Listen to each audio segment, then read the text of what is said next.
ભાજપના સક્રિય કાર્ડ સામે કોંગ્રેસે પણ સક્રિય કાર્ડ ખેલ્યું છે। ભૃગુરાજસિંહ પણ અત્યારે મજબૂત દાવેદારીથી મજબૂત રીતે અત્યારે લડવાનો પ્રયત્ન કરી રહ્યા છે। ક્યાંક એ મત વિભાજનની સ્થિતિ તો જોવા મળી શકે। ગુજરાતમાં સ્થાનિક સ્વરાજ્યની ચૂંટણીના પડઘમ વાગી ચૂક્યા છે। ચારે બાજુ ચર્ચાઓ તેની થઈ રહી છે અને બીજી બાજુ જ્યારે ઉમરેઠમાં એ પેટા ચૂંટણી યોજાવા જઈ રહી છે 23 એપ્રિલના રોજ ત્યાં મતદાન થવાનું છે, જેમાં ઉમરેઠના ભાજપના ધારાસભ્ય ગોવિંદ પરમારના અવસાન થયા બાદ આ બેઠક ખાલી હતી અને હવે ત્યાં ચૂંટણી યોજાવા જઈ રહી છે અને ત્યાં ભાજપે અને કોંગ્રેસે પોતાના ઉમેદવારો ઉતારી પણ દીધા છે। ત્યારે સ્થાનિક કક્ષાએ ત્યાં કેવી સ્થિતિ જોવા મળી રહી છે, સીધા જાણીશું ત્યાંના સ્થાનિક પત્રકાર મનન હિંગુ પાસેથી। જી મનનભાઈ, સ્વાગત છે આપનું ક્રાંતિમાન।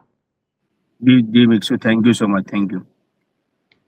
મનનભાઈ, હાલમાં જે રીતે વાત કરવામાં આવે તો એક બાજુ સ્થાનિક સ્વરાજ્યની ચૂંટણી છે અને બીજી બાજુ ઉમરેઠમાં પેટા ચૂંટણી પણ યોજાવાની છે। સ્થાનિક કક્ષાએ કેવો માહોલ જોવા મળી રહ્યો છે? મિક્ષુ, સૌથી પહેલા તો જ્યારે સ્વર્ગસ્થ ધારાસભ્ય ગોવિંદભાઈ પરમારનું નિધન થયું અને ત્યારબાદ 111 ઉમરેઠ વિધાનસભા બેઠક છે તે ખાલી પડી હતી અને આ બેઠક ઉપરથી ચૂંટણીમાં જંગ લાવવા માટે ઘણા બધા દાવેદારોની હરોળ લાગી હતી ભારતીય જનતા પાર્ટીમાંથી। તેની સામે કોંગ્રેસમાંથી પણ 3 થી 4 જેટલા દાવેદારો છે તેમની પણ હરોળ લાગી હતી। ખાસ મહત્વનું આ ચૂંટણીની અંદર એ રહ્યું કે ભારતીય જનતા પાર્ટીએ સ્વર્ગસ્થ ધારાસભ્ય ગોવિંદભાઈ પરમારના પુત્રને જ એટલે કે હર્ષદ પરમારને જ મેદાને ઉતાર્યા છે। અને જ્યારે કોંગ્રેસની અંદર વાત કરવામાં આવે તો કોંગ્રેસે ભૃગુરાજસિંહ ચૌહાણને મેદાને ઉતાર્યા છે। સૌથી પહેલા તો આ જે બેઠક છે ને એક ક્ષત્રિય મતદારોના પ્રભુત્વ વાળી બેઠક છે। ઉમરેઠ બેઠક હરમેશ તેની અંદર એ બેઠકની અંદર પરિણામમાં ક્ષત્રિયો એ ખૂબ જ મહત્વનો ભાગ ભજવતા હોય છે, કારણ કે આ બેઠક ઉપર ક્ષત્રિયના પ્રભુત્વ ખૂબ વધારે છે। એટલે આ વખતે કોંગ્રેસ અને ભાજપ બંને ક્ષત્રિય કાર્ડ ખેલ્યું છે, એટલે કહી શકાય છે કે આ ચૂંટણી રસાકસી ભરી થોડી રહેવાની છે। પણ આની અંદર એક બીજો પણ એક એવો ટ્વિસ્ટ હતો કે જયંત પટેલ બોસ્કી જે એનસીબી માંથી પૂર્વ ધારાસભ્ય રહી ચુક્યા છે, એટલે કે જયંત પટેલ બોસ્કે સૌથી પહેલા ચૂંટણી જાહેર થતાની સાથે તેમણે જાહેરાત કરી હતી કે હું ચૂંટણી લડવાનો છું, પરંતુ ત્યારબાદ પછી તેઓએ અચાનક જ જ્યારે કોંગ્રેસના ઉમેદવાર ભૃગુરાજસિંહ ચૌહાણ જાહેર થતાની સાથે જ તેઓએ ડિક્લેર કર્યું કે હું ચૂંટણી નથી લડવાનો। એટલે કહી શકાય છે કે જયંત પટેલ બોસ્કે ચૂંટણી લડવાથી પીછેહટ કરી હતી।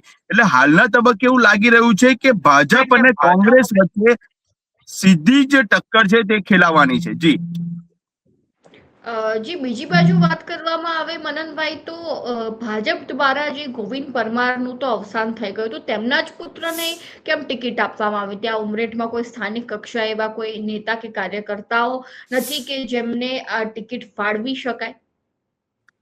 જો સૌથી પહેલા તો એક વાત એવી છે કે આ બેઠક ઉપરથી 7 થી 8 જેટલા દાવેદારો હતા, જેની અંદર 2 જેટલા પાટીદાર દાવેદાર હતા અને બીજા અન્ય ક્ષત્રિય દાવેદાર પણ હતા અને સાથે ઠાકોર ક્ષત્રિય દાવેદાર પણ આ બેઠક ઉપરથી હતા।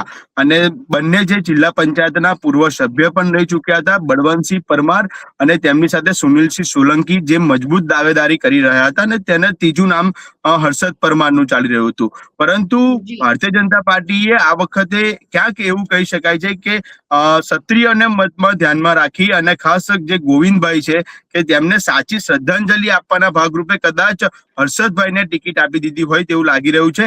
અને બીજા કોઈ ભાજપ એવું પણ વિચારી શકતું હતું કે અમારે કોઈ રિસ્ક લેવું નથી અને એને લઈને પણ હર્ષદ પરમારને પણ મેદાને ઉતાર્યા હોય, કારણ કે જો કદાચ 2027ની જયારે ઇલેક્શન આવે અને એની અંદર ભારતીય જનતા પાર્ટીને કોઈ તકલીફ ન પડે, આ બધી બાબતોને ધ્યાનમાં રાખીને પણ કદાચ ભાજપ એવો નિર્ણય લીધો હોય કે અત્યારે 2027 સુધી તો ગોવિંદભાઈ રહેવાના જતા, તો આપણે ફરી એક વખત વધારે ગોવિંદભાઈના જે પુત્ર છે કે તેમના પરિવારમાંથી કોકને ટિકિટ આપી દઈએ।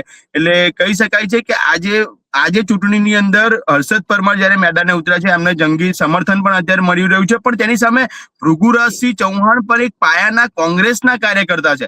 એટલે હવે એવું થઈ રહ્યું છે કે હવે ભાજપના ક્ષત્રિય કાર્ડ સામે કોંગ્રેસે પણ ક્ષત્રિય કાર્ડ ખેલ્યું છે। એટલે કાટેકી ટક્કર આ બેઠક ઉપર એટલા માટે યોજાઈ શકે છે કારણ કે જો ભૃગુરાજસિંહ ક્ષત્રિય મત ઉપર ફોકસ કરી અને તેની પર થોડુંક પ્રભુત્વ રાખે તો કદાચ આ બેઠક ઉપર એ રસાકસી ભરી રહેશે। અને ખાસ મહત્વની બાબત એ છે કે હર્ષદ પરમારને મેદાનમાં ઉતારવાનું એક એવું પણ કારણ છે કારણ કે યંગ ઉમેદવાર છે અને તેની સાથે જ લોકોની વચ્ચે રહ્યા છે રમેશ, અને ઘણી વખત વિવાદમાં પણ રહ્યા છે. એટલે વિવાદ એમનો એવો છે કે કોકના કામને લઈને કોઈક અધિકારીને પણ તેમને ખખડાઈ નાખ્યા હોય કે પછી કોઈ યુવાનોને લઈને કંઈક બોલ્યા હોય, એટલે કે સ્પષ્ટ વક્તા તરીકેની પણ તેઓ છાપ ધરાવે છે. જી જી બીજી બાજુ મનનભાઈ, જો કોંગ્રેસની વાત કરવામાં આવે તો શું ભૃગુરાજસિંહ ચૌહાણનું ત્યાં ખરેખર કેવું તેમનો કાર્યકાળ ત્યાં જોવા મળી રહ્યો છે? જ્યાં સુધી મને માહિતી છે ત્યાં સુધી 15 વર્ષથી તેઓ ત્યાં સક્રિય મળી રહ્યા છે. છેલ્લે તેમને કોંગ્રેસમાંથી ટિકિટ મળી છે. કઈ રીતનું જે છે તે સ્થાનિક કક્ષાએ વાતાવરણ જોવા મળી રહ્યું છે કોંગ્રેસને? જો ભૃગુરાજસિંહ ચૌહાણની વાત કરું તો ભૃગુરાજસિંહ ચૌહાણ પહેલા તાલુકા પંચાયતના પ્રમુખ પણ રહી ચુક્યા છે અને પહેલા ભારતીય જનતા પાર્ટીમાં પણ હતા.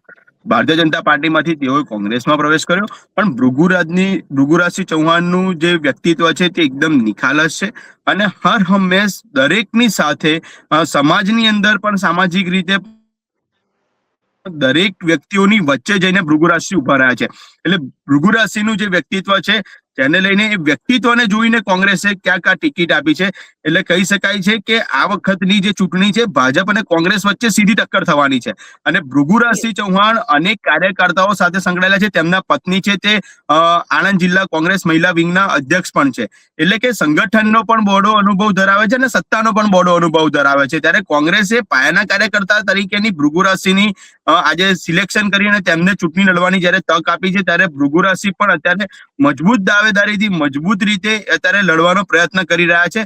પરંતુ ભાજપે પણ આ વખતે આખી સેના ઉતારી દીધી છે.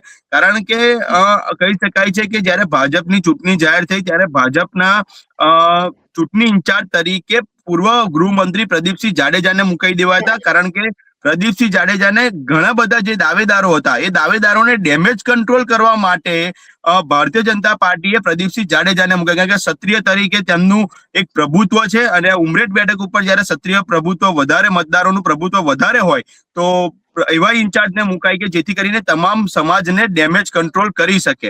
એટલે કહી શકાય છે કે ભાજપે પણ ડેમેજ કંટ્રોલ કરવાનો પ્રયત્ન કર્યો છે. પરંતુ તેની સામે જો ક્ષત્રિય રીતે ભૃગુરાજસિંહ ચૌહાણ લડશે અને આગળ લોકોની વચ્ચે જઈને કઈ રીતે લડવા માંગે છે, કઈ રીતે લોકોના પ્રશ્નો ઉઠાવે છે તેની પર વધારે ડિપેન્ડ કરે છે. એટલે ભૃગુરાજસિંહ પણ મજબૂતાઈ રીતે લડવાના તો છે એવું નક્કી દેખાઈ રહ્યું છે. લોકોનું સમર્થન પણ તેમને મળી રહ્યું છે અને તેની સાથે જ હર્ષદ પરમારને પણ બીજી તરફ સમર્થન મળી રહ્યું છે. એટલે કે કહી શકાય છે કે ટક્કર તો આ બેઠક ઉપર થોડી ઘણી રહેવાની છે. જી જી મનનભાઈ, ક્ષત્રિય સમાજ બાદ સૌથી વધુ કયા સમાજનું પ્રભુત્વ ત્યાં ઉમરેઠમાં જોવા મળી રહ્યું છે?